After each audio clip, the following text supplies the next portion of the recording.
बारिश की एक अंधेरी रात थी। गांव के बाहर घने जंगल के बीच एक पुराना टूटा हुआ मंदिर और उसके पीछे एक गहरा कुआं था। गांव वाले उसे फुसफुसाता कुआं कहते थे। लोगों का कहना था कि आधी रात के बाद उस कुएं से किसी के रोने और नाम पुकारने की आवाजें आती हैं। इसीलिए सूरज ढलने के बाद कोई भी वहां जाने की हिम्मत नहीं करता था। एक दिन चार दोस्त अर्जुन, रवि, नेहा और मीरा अपने यूट्यूब चैनल के लिए उस कुएं की सच्चाई जानने निकल पड़े। रवि कैमरा लेकर वीडियो रिकॉर्ड कर रहा था। वह हंसते हुए बोला, आज हम इस भूतिया कुएं का सच दुनिया को दिखाएंगे। बाकी दोस्त भी बहादुरी दिखा रहे थे, लेकिन उनके चेहरों पर डर साफ दिखाई दे रहा था। जैसे ही वे जंगल के अंदर पहुंचे, मौसम अचानक बदल गया।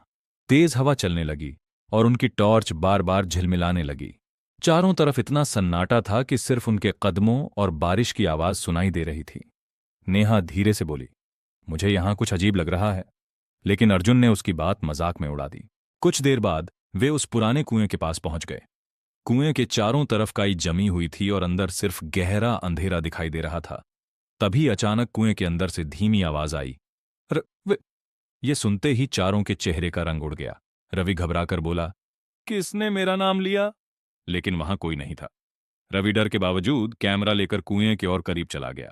उसने कैमरा कुएं के अंदर घुमाया, लेकिन स्क्रीन पर सिर्फ अंधेरा दिखाई दे रहा था। तभी अचानक कैमरे में एक डरावना सफेद चेहरा दिखाई दिया। सबसे डरावनी बात यह थी कि वह चेहरा कुएं के अंदर नहीं, बल्कि रवि के ठीक पीछे खड़ा था। नेहा जोर से चीखी और रवि तुरंत पीछे मुड़ा, लेकिन वहां कोई नहीं था। उसी समय मंदिर की घंटी अपने आप बजने लगी। टन टन टन। उसकी आवाज पूरे जंगल में गूंज रही थी। तभी उन्हें पीछे से किसी के घिसटते हुए कदमों की आवाज सुनाई दी। उनकी टॉर्च एक पल के लिए जली और उन्होंने देखा, सफेद कपड़ों में एक लंबी औरत खड़ी थी। उसके बाल उसके चेहरे को ढके हुए थे और उसके पैर उल्टे थे। चारों डर के मारे जंगल की तरफ भागने लगे। बारिश बहुत तेज हो चुकी थी और रास्ता साफ दिखाई नहीं दे रहा था। भागते भागते अचानक रवि ने महसूस किया कि मीरा उनके साथ नहीं है।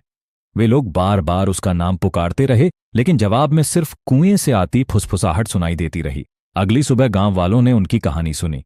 एक बूढ़ा आदमी डरते हुए बोला, 30 साल पहले एक औरत ने इसी कुएं में कूद कर जान दे दी थी। गांव वालों ने उस पर जादू टोना करने का झूठा आरोप लगाया था।